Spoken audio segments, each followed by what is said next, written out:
Welcome back to Retro Rebound. In today's video, I am comparing two of my favorite children in the fantasy genre. We've got Oblivion, we've got Skyrim. The Oblivion Remaster just came out, been playing a ton of it, absolutely adoring it. But because the internet can't enjoy two things at the same time, I've noticed an age-old conversation has come to life. The first time I've seen it since 2011.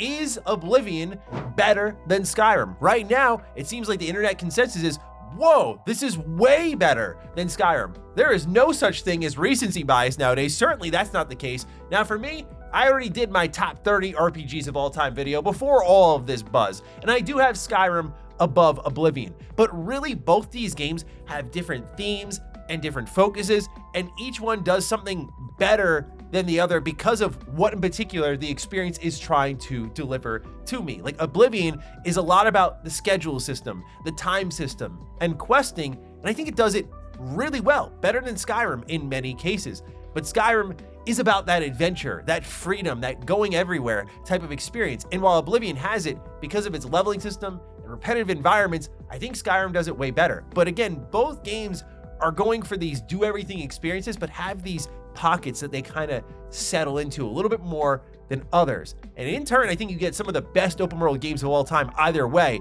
But I thought it'd be a fun retrospective style video to look at these two as someone who plays both of these a lot, dive into Skyrim after playing Oblivion Remaster, and just share some thoughts. Spoiler alert, I do like Skyrim more than Oblivion, but again, we're talking about like my two favorite children here. Like you're making me do an awful thing here. Nonetheless, if you're new here and you're into nostalgic retrospective content, consider subscribing. I want to start my breakdown here by taking a look at exploration. I think exploration defines the Bethesda Game Studios experience, and that was never more evident than when Starfield came out. When Starfield came out and it was missing that key exploration, people were very upset as your immersion was constantly being interrupted by loading screens, small areas, procedural environments. It was just not a great direction. But when you look at Fallout or Elder Scrolls, exploration is everything. And I think Skyrim wins in this department. No disrespect to Oblivion, but in this category, I don't really think it's even close. Skyrim has more interesting puzzles within their dungeons, albeit they repeat them a lot, like, hey, rotate that pillar until it's got like the fish and the eagle and whatever icons are matching. Simple, but effective. It's either that or inspecting the bottom of like your little dragon's claws and then seeing what those icons are and then matching up the rotating door with that. Pretty simple, but again, effective. Also, I think Skyrim has way more unique loot. The reason these dungeons are so fun to dive into in Elder Scrolls is because of the unique weapons. And that's honestly what I built my Mr. Matty channel off of. We did rare weapon and armor guides galore over there. Dozens of episodes. It's one of my favorite components of BGS games, and it makes me so angry starting with Fallout 4 that they started to walk away from that because I think it was such a core part of the experience. Different weapon models, different weapon effects, unique names. That was everything to me and so many others. And I think while Oblivion has a lot of unique loot, Skyrim just goes above and beyond. I also think Skyrim has a ton of great unmarked quest lines. Did you know that the Dragon Priest masks that were added into Skyrim, Jonah Loeb, who worked as an artist on Skyrim among many other BGS games, awesome dude by the way, confirmed that this was something that was kind of just shoved into the game by someone else and they didn't have time to set up a quest line. So you have all these Dragon Priest masks that are at the end of all of these dungeons, and if you get them all together, like it's a whole quest line unto itself. That type of stuff is prevalent in both games, but I think Skyrim just has these more definitive moments of like, whoa, what is this all going to lead to when I get all the Dragon Priest masks? A key one for me is also environmental diversity. Oblivion's got like the same 5 environments in their dungeons, and that's fine. Like you got your alien ruins, you've got your caverns, and they just repeat and mix those pretty often. You get your Oblivion gates, and that's really it. I think Skyrim's ability to light their environments differently, create different pathings, different feeling lived in parts of the dungeon with different purposes, and just continuously surprising and delighting you along the way is such a big part of the dungeons, because unlike even in the Oblivion Remaster, I don't get spun around and lost easily. And when you combine that with what I think is still the standard for the industry, the bar has been set by Bethesda in 2011 for how dungeon design should be, which is this. This is how it should always be, a loop. A nice loop. Every time I finish a dungeon in Skyrim, there is a hidden door or a pathway or something unlocks that drops you right at the entrance, and it is a stroke of brilliance that I can't believe not many games really imitate nowadays, because it drops you right at the entrance, and guess what I do? I rush to the next area because I'm like, wow, I'm already at the entrance, let's go. What do you have to do in Oblivion a lot of times? You gotta run all the way back. Sometimes like 4 or 5 rooms. It's an old game, and it feels that way in a lot of those moments. I think Skyrim, though, does all of this right, because Oblivion was figuring that out on top of a bunch of other things, so it's impressive the exploration is as good as Oblivion has it, but Skyrim just is all about that adventure. It had to nail that, to nail the entirety of the game. That is, what the experience is really built upon, and I just think Skyrim absolutely lays Oblivion out in this category. Meanwhile, questing and factions, a lot more competitive here. Overall, I think Oblivion's superior writing does it for me, because some of these quests, I'm just playing them through. I just did a Oblivion replay last year, and I'm just like, man, I just wish Bethesda wrote like this nowadays. Not even in the whimsical, poetic sort of way, just the crafty mission design. I think we saw, and people may disagree with this, I think we saw a brief snippet of that with Starfield. Some of their missions and the design of them were pretty improved, comparatively speaking, but Oblivion really is in a league of its own. Of course, the Dark Brotherhood speaks for itself, which now that this game, a lot of people are playing for the first time, I will not spoil for you. I'll just say there's like a Danganronpa level mission, and it is awesome. But I also think Skyrim has a great Dark Brotherhood questline. I mean, the way it opens up with the creepy summoning ritual to lure in the Dark Brotherhood, it's a kid who wants you to kill someone. I think that's such an eerie start. But of course, the mission design, the quest, the writing for the Dark Brotherhood is incredible in Oblivion. It's like must-play gaming. It's arguably Bethesda's greatest content ever in all of their open world games, depending on who you ask.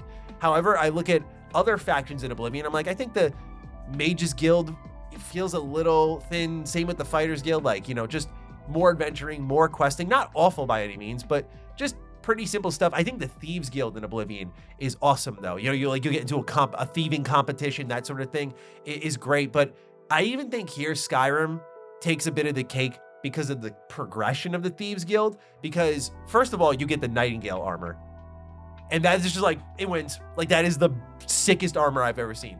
I wore that thing religiously in my first Skyrim save file. But excluding that, I love the whole restoring honor to the Thieves Guild thing, like that there was a quest after the main story was done.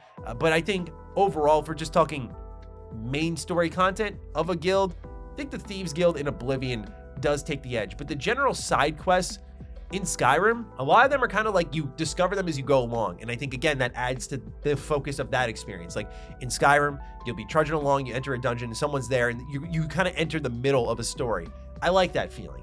At the same time, I also like what Oblivion does, where I'll be in a town and some really paranoid dude in like Cheydinhall is just telling me like, hey, a lot of people are following me. Like, I need your help. And you start tailing people like 6 a.m. It uses the game's schedule system really well. And he's like, I need you to see if they're following me. So you sneak around. You're like, it's not following you, bro. And he tells you 3 other people are following him. And you keep like checking in. You're like, they're not following you either. And at the end of the quest line, he tells you that you were actually hired by those people to trick him because he's so paranoid. And you have to fight and kill him and the quest ends. Like, that is Oblivion in a nutshell. They're just crazy characters, crazy quest lines. And so while it's very buggy, there's just a lot of adoration I have for Oblivion's questing. There's a lot of higher highs, I would say, than Skyrim. But Skyrim, because the adventure is so good, I sometimes care a little bit less about the quality of the writing or just the quest happening in the dungeon, because it's just a conduit to more of the thing I love about Skyrim. It's just locations, stories, gameplay, unique loot, like it's all there. And so just, it's kind of like a little bit of extra seasoning when there's a quest tied to a dungeon I just happened upon. Combat, I mean, this is a pretty simple conversation to have, because I think after the remaster now with Oblivion, they're both kind of the same. I mean, Skyrim already had okay combat, I think good enough for what it's trying to do. And then Oblivion comes in and just has pretty bad combat and just brings it to Skyrim's level. Oblivion does have like spell crafting and stuff, which I think makes it really sick. Skyrim, I think with like the way I was breaking down items and enchanting items, I thought that was also really cool. Oblivion does have that as well with alchemy and stuff. So again, I just feel like these two have very simple, similar combat systems. You have your stealthing, you have magic and stuff. I think Skyrim gets a touch of the edge because of the dual wielding system, like spell in one hand and then weapon in the other. Oblivion kind of does it where you can have like sword and shield and you press like the right bumper and you shoot out like a fireball or something. So it's still there, but I do like how Skyrim, there is some sort of power and aura and even like a defining sort of equipment system when you see the hand with the spell and a melee weapon. Like that's Skyrim's territory. You know, when I remember Avowed got announced, that first reveal trailer, character takes out a sword, takes out a spell, starts weaving it, and you're like, that's Skyrim? But it's, oh no, it's Avowed, it's from Obsidian, okay. Where I think the combat conversation gets really interesting is balancing. I think Oblivion is not really well balanced at all because of its leveling system and the world leveling with you, and enemies eventually get spongy and annoying and you're constantly fighting with the difficulty slider. And it's not just a personal opinion, like even the guy who crafted this system, Bruce DeSmith, who spoke on a podcast recently, said like he was kind of disappointed the remaster didn't touch this system because he thinks it's still not very good, and that him alongside his team did a much better job in Skyrim, and I'm inclined to agree. Both games have this sort of do everything, be incredible at everything approach, but Skyrim, I'm like never touching that difficulty slider. I think Bethesda's ability to balance their open world and allow you to kind of go beyond the boundaries often is something that they don't get enough credit for, because games like Skyrim, Fallout 4 really do reward your freedom a lot. And again, they really figured that out with Skyrim. So to me, the combat is tied to the leveling system. And while I do like how Oblivion's works with perks as you just do things, I do think Skyrim's more streamlined system, while it gets rid of some of the role-playing elements, leads to a lot less of me going into menus and just kind of playing it, experiencing the world, and having fun with it. Both have awful difficulty balancing at the end of the day. Like you ramp up to expert difficulty in Oblivion and you do times 0.6 damage. It's an awful system. I wish there was something more complex and interesting they could do. I think Starfield, in the way they kind of created sliders for everything and modifiers for everything, was a really good way of going about it. Honestly, Skyrim gets a little bit of the edge just because of how it's balanced in the dual wielding system and the shouts. Just, yeah, it's awesome, man. And then story. I give this to Oblivion completely. The main story of Oblivion is more memorable, more focused. You got cooler actors, right? Like you got Sean Bean in there, you got Patrick Stewart in there. I thought that was awesome. It captures, I think, the theme of the story a little bit better than Skyrim. And by that, I mean like Skyrim is about obviously the dragons. That's captured really well. But the whole idea of like a big war that's about to break out, the civil war, and like the most fighting you see on screen is like 6 NPCs at a time. It doesn't really feel like a war is brewing anywhere. It's kind of asking you to use your imagination, where Oblivion, you see it really well. You see the imps and you see the Dremora pouring out of the Oblivion gates, and especially the remaster and the updated visuals and lighting. It's just very overpowering, overbearing, and you just see that captured everywhere. So I think that the story in Oblivion takes it up a notch. And also, I've beaten Oblivion story many times. I love Oblivion story. Skyrim I've only beat once. That'd be a fun video, wouldn't it? Just like beating Skyrim for the second time. As someone who covers so much Bethesda stuff, beating Skyrim again in 2025, that'd be a really fun time. But yeah, I just think ultimately there's something intangible there that says something to me like, dude, you only beat Skyrim once. For all the hours you put in, you jump to everything but that main story. Whereas Oblivion, you always make sure you finish that one out. Last but not least, DLC. DLC is a big part of the Bethesda Game Studios experience, as many of you know. All of their games, Oblivion, Fallout 3, Skyrim, Fallout 4, they are one of the premier DLC developers in the industry, although they have lost the crown since Fallout 76, as well as, unfortunately, Shattered Space, which I think is one of the worst things that company has made. I hope they can do better, kind of like what, say, Phantom Liberty does. But when it comes to DLC of yore, Bethesda was delivering big time. And this is a pretty interesting contest to host here, because in the Oblivion camp, you have Knights of the Nine and you have Shivering Isles. Then in Skyrim, you've got Dragonborn, Dawnguard, and Hearthfire, each doing something pretty dramatically different for the game. So this is like almost dead even for me. I think Shivering Isles is better than pretty much everything here on this list. Artistically, story-wise, writing-wise, just how it's a part of the game, how you can pick it up whenever you want. I think all of that puts Shivering Isle on a different level compared to other Bethesda DLC. It also fixes some of the problems that Skyrim would, I think, officially permanently fix, like, oh, dungeons loop a little bit better. There's a lot less backtracking. Like, it felt as if it was a minor critique of what base game Oblivion did and kind of just did all of that a lot better. The skyboxes are amazing. Granted, there's a touch of recency bias. I did just finish this one very recently, as we covered here on this channel, compared to any of the other DLC on this list.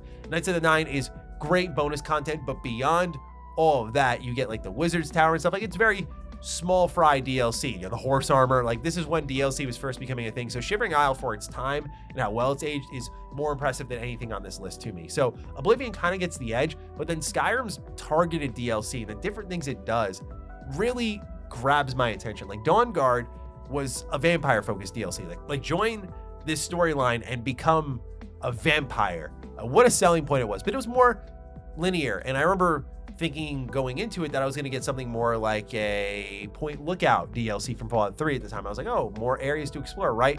But there wasn't much of that. But Dawn Guard was still, I think, really cool. It introduces Serana. Of course, we love Serana. But Dawn Guard long-term works really well for me because I kind of view it as like another faction quest line in the game. So you have your Thieves Guild, you have your Dark Brotherhood, and then like you add Dawn Guard, and like that's a faction quest line. And I think it works really well. Hearthfire is like the best and worst thing Bethesda ever did to themselves. It's the best thing because in Skyrim, it's like, God, this game at the time was doing everything. And then in 2012, they dropped this DLC for $5 and they're like, yeah, go build your own house. And it was like a great way to just throw all your equipment into a place, put it on display, get a little creative with it. This would lead to Fallout 4 settlement mode, which was great for the game because the theme of the game was rebuilding. So it worked really well. But then they put in 76. And then they put in Starfield 8. So help me God if they put in Elder Scrolls 6. I'm against that completely, but I know other people disagree with me on that. Point being though is Hearthfire in this nutshell works really well because Skyrim's already doing so much, and then you add in like the Anniversary Edition content where you can like farm and whatnot, and there's like a whole living simulator within Skyrim that involves none of the adventuring, and I think that's really cool. And then Dragonborn is that more of the same. Again, melds really well into the core package like a Shivering Isle or like a Knights of the Nine. It's an expansion that takes you to a whole new location and says like, here's 20 to 30 hours more of the game you already love. Like, it's open to explore. Again, unique loot is a big focus here. And I think compared to DLC we get nowadays, I appreciate this so much because it feels so uncompromised. I feel like there's always that shortchanging in expansions during this time period where like Bethesda coming out and being like, here's 30 hours more of Skyrim. So there's like tons of unique item appearances and quest lines and all that stuff. I thought it was just fantastic. So that's why I say it's kind of like dead even for me. I think each adds a lot to the product. I think ultimately I'd give it to Oblivion because of how distinct Shivering Isle is. But I think we're talking like I'm buying the Skyrim Special Edition, right? Where all the DLC is packaged in, or the Anniversary Edition now, or whenever they remake it or remaster it, wherever you want to call it. I think Skyrim gets the edge as the complete package because I think you just paint so many corners with what they've got there. And when you talk about the out-of-the-box experience, the amount that you get from Skyrim that is so diverse just speaks to me. You know, diversity is the spice of life, is it not? And while Oblivion has a lot of diverse moments, I feel like there's a lot of sameness in it, which makes it this cozy, comforting game, and that's totally fine. But I think Skyrim just offers me a more enriched adventure overall. But it was really fun to just fire this one up, go back to it after playing so much of the Oblivion remaster, and just be like, man, it's awesome that, in my eyes at least, Oblivion got brought to the same level as Skyrim in many ways. The remaster has just elevated it in those areas like combat, where it was kind of lagging behind a bit. So it's been a blast just to be an Elder Scrolls fan right now. Certainly that fan base has needed a bone, but where do things lie for you? Which Elder Scrolls game do you prefer of these two? I know there are many of you out there who'll be like, well, Morrowind's there, Daggerfall's there, Arena's there. I think these are better. Maybe you think that. I'd love to hear that down below. But if you were to compare these two, is it Oblivion? Is it Skyrim? Let me know. Other than that, take excellent care of yourselves, and I will see you in the next Retro Rebound. Peace out.